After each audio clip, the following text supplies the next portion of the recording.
Hello and welcome, my name is Parky and today we're doing another Let's Create in Spore. Today what we're going to be doing is we're going to be taking a look at one of your suggestions, which is Squidward Tentacles from SpongeBob Squarepants, which is one of my favourite shows as well. It's very cartoon themed, all of these Let's Builds so far, but we're just going to go with it because I feel like this is going to be an interesting one to do. In terms of this body shape, this is a very weird one to start with, but I think what we're going to do is we're going to change the colour first of all, just like I always do. I just find it so much easier to figure out exactly where I've got to place blocks and stuff if it's the right colour already. So let's now go back into the build menu, and Squidward. Now, he has a very strange body shape, and I'm not entirely sure, if I'm honest, exactly how I'm going to do this, so it's going to be an interesting one for me as well as you. I think what we're going to have to do is we're going to have to shrink down his body, because he's sort of got like a main sort of portion of his body and then a long neck with a sort of big head at the end of it. So I think we're going to have a neck block like this. Kind of looks like a weird alien right now, but that's okay. We can figure all this out as we go. The details, the finer details come later on. So I think this is possibly a good starting shape. We don't need it as fat on the body, but we need it to be sort of the same length all the way down, the same thickness. So we're going to add another block in, and we're going to keep it going down at this width. One more maybe? I think that actually might be fine. So now we've got the sort of bare bones structure. If we can actually make the neck any thinner, which I don't think we can, so we might just have to make the rest of his body more proportionately large, which is kind of weird. We can make the neck a little bit thinner by doing that, and that looks probably as close as we're going to get on the body shape and the neck. In terms of the head, this is where it gets a little bit complicated. I think we're going to have to expand this up one more and make this top bit really big, but then the bit just below it a bit thinner. So we're going for a shape like this, but in order to do that we're probably going to need to make it even bigger and then move this down a little bit here like this. This is going to be really difficult, so bear with me. Okay, so as weird as it sounds, I think this is pretty close as we're going to get. He's sort of got like a bulging forehead area, and then a sort of slightly thinner part of his face. Then this is the neck here, and then this is his body. So I think this is going to look better the further into actually just building him we get. At this point in time, this is possibly the weirdest body shape I've gone for yet, but it's going to look fine. So first of all, let's do the legs. Now, as Squidward is actually a squid, he has many limbs. So he's got 4 legs, if I'm not mistaken. At least it looks like 4 at the bottom. And they're all quite thin and kind of straight and sort of stuck together. So I think we're going to move this up a little bit because he's got quite a lot of leg length. And these are all sort of positioned right in the middle of his body. So we're going to need another set of these. At the back is probably going to be the best that we can do. And then obviously if we remove all these feet, because we're not going to need those, and then move all of the legs apart so we can actually see a bit more definition in them. This is going to look really strange, but you know what? I don't mind. I like strange. It makes me feel good about what I'm building. So we can make all these legs really thin to begin with, because this is the thinnest that you can possibly go. And then we're going to move them together a little bit so they're a bit straighter, something like this. And then give them a bit of a closer gait in the middle so their legs aren't so separated like this. And we can move the legs out a little bit like that, just so it looks like he's got a bit of movement in his limbs. Looks a bit odd when he sort of like crosses his legs like that. He kind of looks like a balloon animal at this point in time. But that's fine. Okay, so now we've got the shape of those, we're going to find some nice feet to put on there. Now Squidward, he has sort of like, I don't know, there's sort of like tentacle ends to his feet. We don't have anything like that in here, but I suppose the closest I can think of is the geckoning feet, because they look fairly aquatic, let's put it that way. And we're also going to shift these around a little bit like that. And can we make them look any more sort of tentacly? I suppose we can, sort of, if we do something like this. And we don't really want to make them wider. So I think that's okay. Something like that. And then we're going to go for another set of those on the back. But instead of facing them forwards, we are going to rotate them fully around like this. Because his feet seem to sort of spread in all directions from him. So I think, did we go for something like this? I can't remember exactly what we did. I think it was like this. Okay, so pretty close on his feet. As close as you can in Spore anyway. So we're going to now go for the arms. The arms, again, are going to be pretty much like the feet. So we're going to go for the slack wrist. And I've noticed a bit of a trend going in these sort of cartoon character builds that I've been doing, which is that all of the arms we're using are these slack wrist ones and also the Brawnysaurus legs. So we're going to get rid of these hands. These arms are going to be pretty easy to do, I think. They just merge in at the shoulders like you'd expect. And I would say they probably come out a little bit more here.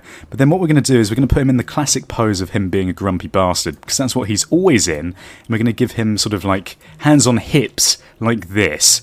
Right, okay, and then what we want to do is give him some hands that kind of match his feet.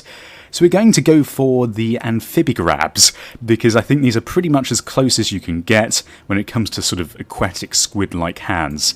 So there we go. Okay, and then what we're going to do is we're going to extend these... Ugh. Oh, look at this. Oh, I thought he was touching his bum then. Okay, well, we're going to extend these sort of to his sides if we can. It looks a bit difficult to... It's like it won't let us actually go any closer to him. But you know what? This is probably as close as we're going to get. Right, next up, the thing that I think is going to make this look a bit more recognisable is possibly giving him his fabulous nose. Squidward has a massive nose, and we're going to use the arm trick for this because I think it's going to give us the best results. So we're going to grab rid of that and merge these arms together if we can. Now this is always a bit of a tricky part. Something like this. Okay, now, what we want to do is maybe rotate this top of his head back a little bit by grabbing his spine like this. Yeah, okay, that'll do. Right, so his nose sort of merges into the centre of his head where his two sort of bulgy bits and the thinner bit merge. So we're going to make this slightly longer and down like this, and we're going to make it bigger on the end, because he's got a big hooter, Squidward, like that. Okay, right, so now that's the sort of major features done of his body, I think we're going to try and do his proper facial features, being his eyes. He has yellowy eyes with a black dot in the middle. I think realistically the closest we're going to get is maybe something like this. Alternatively, we could go for something like this, but that looks really terrifying. But I kind of like it at the same time. I think this might be one where you have to use your imagination for the build slightly, because this is looking interesting, to say the least. And we're going to make these a little bit bigger as well, because his eyes are fairly large in that cartoony style.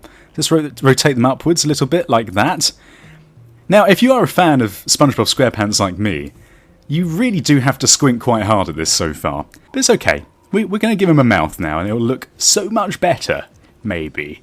And we're going to go for a mouth which is something like this, and then we're going to shrink it down, make it flatter, and possibly make it wider, because his mouth sort of comes out to the side slightly, doesn't it? Okay, in fact, I think I might just do this even more, because he's sort of got like a comical mouth sticking out to the side. Okay, how's this looking? It looks pretty interesting. You can see it, again, I'd say, like, you can see it, sort of. Probably the devil is in the detail here. So, unfortunately with Spore, there's no easy way of giving them clothes. And there's also no easy way to paint certain areas of the creature. I think this is pretty much as close as we're going to get physically with Squidward here, poor old Squidward. He's been through a lot, Squidward. I would be grumpy if I looked like this. Okay, so we're going to go with the paint scheme because I think this is probably going to give him the detail that makes him look a bit better. And then I think what we're going to do is we're going to try and put some sieve clothes on him. And we're going to imagine the similarity. Right, so the base colour, he is sort of like a turquoisey colour. I'm wondering actually whether he's slightly lighter than this. Something like this colour? I'm not really sure. He's sort of like a paler, but sort of darker turquoise. Something like this will do, I think. And then in terms of his coat, maybe if we give him a few dots, because he has got a few dots on the top of his head. That's a few too many, I believe. If we go for this one, but make the dots very similar to the base colour that he already is, something like this. Yeah, I like that. I think that looks a bit better. And then for the details, I don't know what sort of details there actually are on him. There aren't many, to be fair. I think it's just going to be like the tips of his legs and stuff, but if you actually look at Squidward, he's got sort of like a purpley colour, almost exactly like this. So we're going to go for this for his details. Squidward! Yeah! Because that's the sort of noise he makes constantly. Right, okay, let's now move on to the outfitting stage. This is the first creature where I've actually tried to put clothes on it. I think in the future, maybe with the suggestions that you give me, it'd be a bit easier, on me anyway, if you don't give me things which actually wear clothes. Because I was going to do Homer Simpson that someone suggested, but I think it's just going to be too difficult. So a shirt. How can we do a shirt? Maybe we're going to go for like a warrior Squidward. Maybe that would be more interesting. Okay, well we're going to go with that, just because I have literally no other way of making this look like a normal human shirt. So we're going to give him a couple of plates on the back and the front. You know, this is the great thing about Spore. Even if you can't do exactly what you're looking for, you can still make something cool. So we're going to give him like a battle shirt. Look at this. Okay, and then we're going to give him some sort of sides on this, on either side of his body. Maybe again using these plates. Something like this. Make them a bit thinner. Longer though. Just so they fit that little gap in between the back and the front plate and his arms and the rest of his body. Perfect! Can we still paint his... We can't paint his chest plates any more than we currently have, because apparently this counts as detail, instead of actually like a separate entity on his body. So I guess this is our Squidward. I can't say that this was my most successful one of these, but you know what, at least we tried. And the main thing is, we've created something that we can all remember forever, because it's so derpy. And look at his legs going, that's really weird how he walks. I kind of like it in a way. It does look sort of very amphibian-y, doesn't it, the way he's walking. Oh my god, look how quickly he can run. It's crazy. Maybe I'll rename this episode Space Squidward. Squidward has gone beyond Bikini Bottom, and he has flown to the great stars of beyond. Well, anyway, if you enjoyed this Let's Build, then please feel free to leave your support in the comment section below. Also remember, if you want any videos featured in this series of Spore creations, then all you have to do is leave a comment of your suggestion in the comment section below of this video. If you enjoyed this video, then please leave a rating and let your friends know that this is going on. Thank you for watching. Goodbye, awkward, goodbye. Awkward.